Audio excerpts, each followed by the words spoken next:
এই বাবি, বাবি শিগগিরই আয়। কেন বা কি হলো? এই বাবি দেখ না, আমিও ঠেকুয়া ট্রাই করেছি, দেখ কেমন হয়েছে। আয় তাড়াতাড়ি বসে খা। ও ঠেকুয়া, আর আমাদের স্কুলে একজন এনেছিল, হেভি লাগে, দেখি কেমন হয়েছে।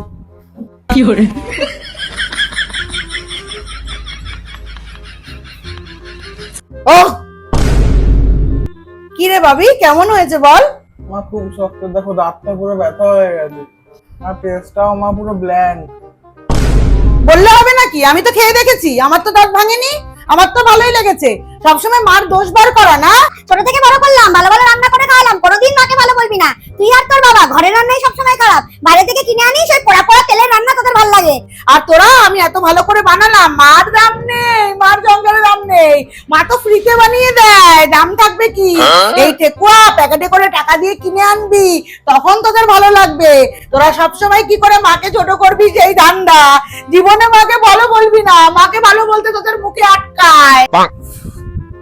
আর তাহলে মা তুমি আমার থেকে জানতে কেন চাইলে যে কেমন খেতে? মারা যে কি চায় বুঝতেই পারি না, জানতেও চাইলো মারা কি এরকমই হয়? তাহলে কি খারাপ হলেও ভালো বলতে হবে?